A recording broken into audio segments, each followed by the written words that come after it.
Hello and welcome to the 45th episode of the Denver Homes Market Report. This is Ricky.schoonover of Mode Denver Real Estate. Wow, episode number 45 is now on the books here today. If you tuned in last week, you learned two things. One, the inventory remains at historic lows. We also learned that we sold about 284 more homes in January of 2020 as we did this year in January 2021. Now, that could mean we have slowed down just a bit year over year. Or what could be going on is that when you go from having 23,000 listings available to just 9,600 listings available for a given month, there were just less homes available to match up buyers and sellers.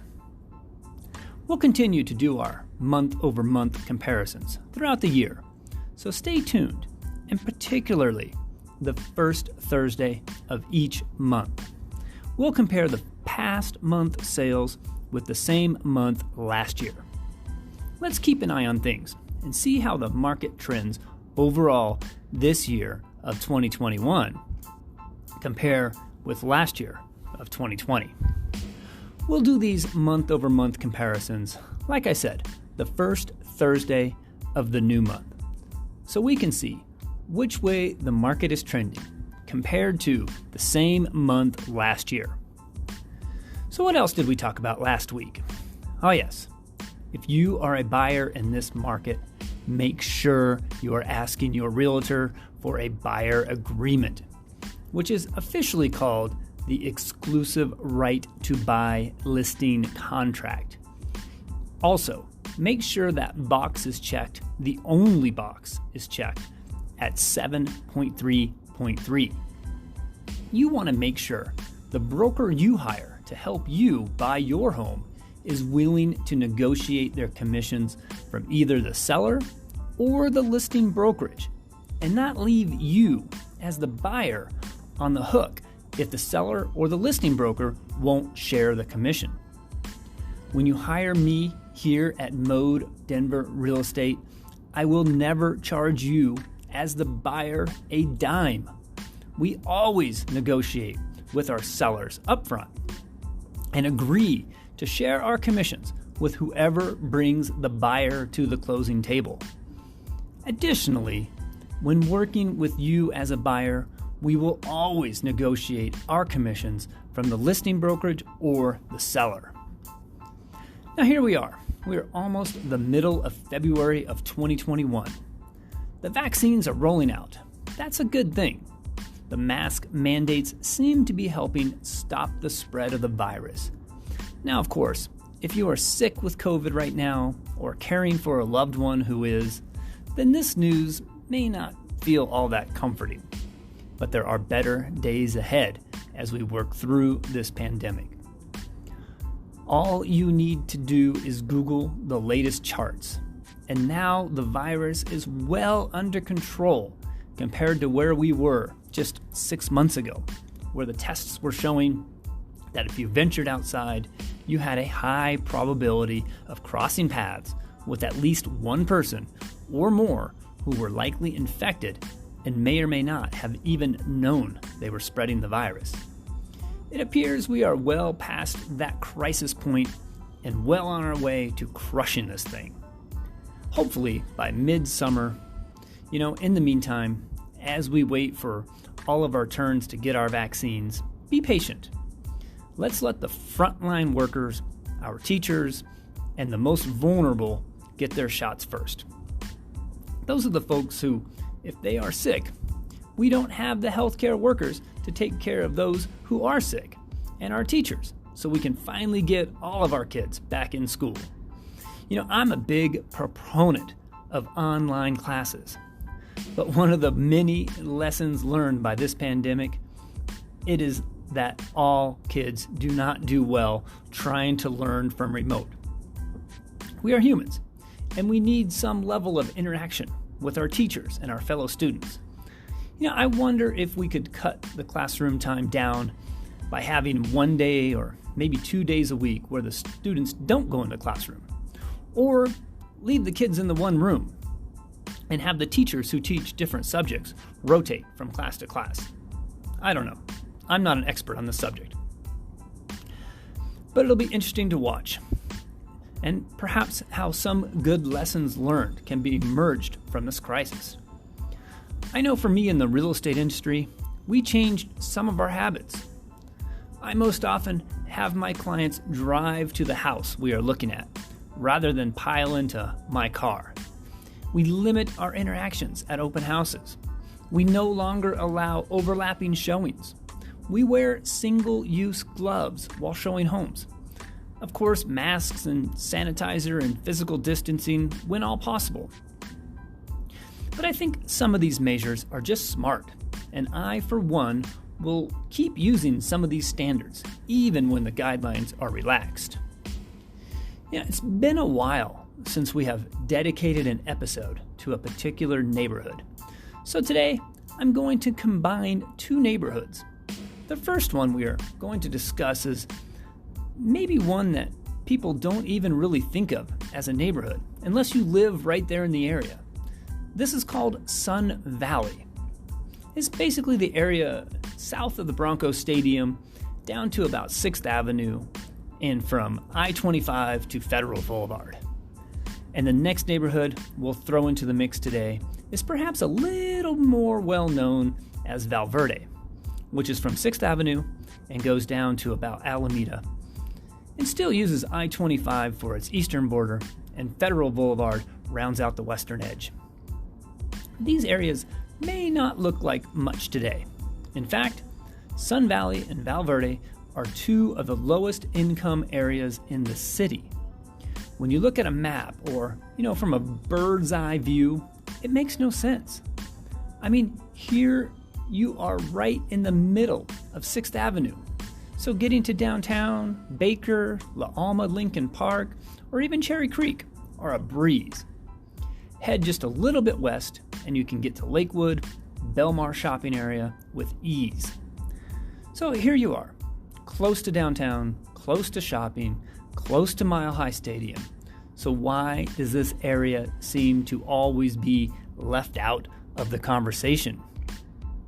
Well, all you need to do is Google Broncos plans for Sun Valley redevelopment. If you have ever been to other stadiums and ballparks around the U.S., you may have visited Yawkey Way over there near Fenway Park in Boston, or the Gaslamp Quarter near the Padres baseball stadium there in San Diego. Anyway, there are many examples around the country where sports teams will create a partnership with the city and develop the area with hotels, townhouses, condos, restaurants, and all paths leading to their stadiums.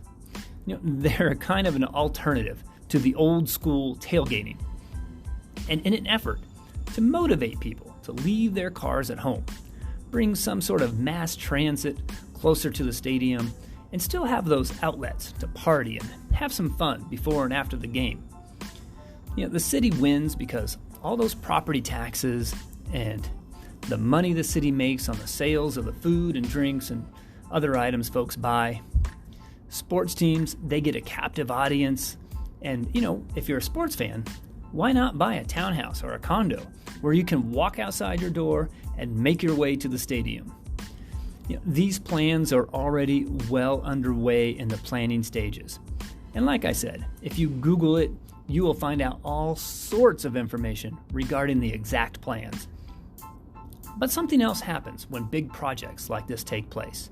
They tend to have a ripple effect, and areas adjacent to the new development also tend to get a facelift.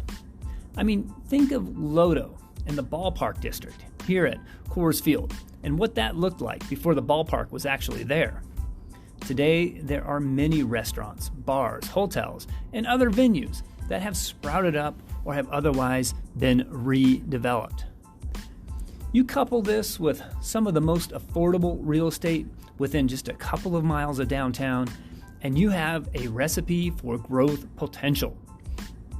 Now, this area is not one where If you call me today, I can take you out and show you, 10 or 15 different homes that are currently available for sale. And then you get to pick out your favorite one and plop down an offer. In fact, today I know of just one home that is currently for sale, combining both Sun Valley and Valverde. There's only one house available.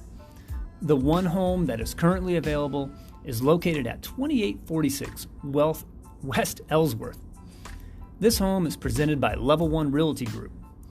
It's a house that has 812 square feet of living space. It has 2 bedrooms, 1 bathroom.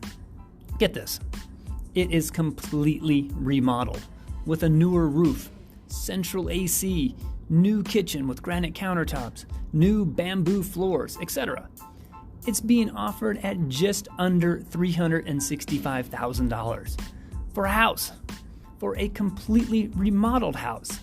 This one happens to be located in Valverde, but that is the only one, and I don't think it will be on the market for very long. It's not that homes are not selling in this area. No. In fact, there are currently 9 homes which are pending, which means the buyer and the seller have agreed to a contract and they are working their way through the terms of that purchase agreement. In addition, in just the last 100 days, there have been 14 other homes which have changed ownership. As you well may be thinking right now, you are 100% correct. This area of Sun Valley and Valverde are well on their way to what you would call a transitioning neighborhood. So you might be asking yourself, Ricky, if this is such a hot area and only one home currently for sale, what am I supposed to do? How do I get in? Why do I even bother? Allow me to make a suggestion. You call me, Ricky Schoonover of Mode Denver Real Estate, 720-688-5110. We'll discuss your needs. And then what I do is a number of things. First, I'll set you up with a map search that will immediately alert you and me that a home has just popped up that fits your needs. If you are motivated enough and know exactly what you want, I will reach out to potential sellers. I'll write them a letter letting them know what houses like theirs have recently sold for and let them know I have a motivated buyer who is well qualified looking for a house just like theirs. I cannot tell you how many times in my 18 years of selling real estate that I have actually created a deal from nothing. I cannot tell you how many times the seller was really not even looking to sell at that time, and my buyer wasn't finding the right home currently available. In real estate, timing is everything. And if I can work hard, get out there, and literally create a deal for my buyers and my sellers, that's the best feeling ever. If you are just sitting back, watching listings come and go on those slow-moving, inaccurate national sites, best of luck to you. Because by the time you call me or some other realtor, those deals are likely gone. You lost out to other buyers who were more prepared and had a professional working in their corner as their advocate. If you are a buyer in this market, you need your own advocate, someone looking after your best interests above their own. That is what a successful realtor does. We help facilitate and sometimes even create deals for motivated buyers and sellers. However, it's a team effort. You as the buyer or the seller have to be at least as motivated as I am. If not, let's throw this analogy out there. Think of it this way. It's like a race car with regular street tires. I can be the racing engine all day long, but you have to be the specially designed racing tires where the rubber meets the road. If not, we are just spinning our wheels, making a bunch of noise and smoke, but just not really going anywhere. And when it comes to a successful deal on your home, So if you are a motivated buyer or seller, give me a call. Let's talk about what you have going on and see how I can help you find success in buying or selling your home. 720-688-5110. Well, I sure hope you have enjoyed today's podcast. I have been watching this area really gain momentum over the last couple years. It doesn't appear to be slowing down anytime soon. I mean, where else can you find detached homes or houses for around $400,000 that are minutes from downtown? A huge amount of mixed-use development are in the works, and a location where potential growth is off the charts. I mean, that is Sun Valley and Valverde. That's where. Once again, this is Ricky Schoonover, Mode Denver Real Estate. I sure hope you enjoyed today's podcast. I really enjoyed putting it together for you. Whether you are looking to buy a home, you have a home to sell, or both, I look forward to your call. Until then, please be safe out there and be sure to tune in next week. My podcast, the Denver Homes Market Report, comes out every Thursday before 5 o'clock.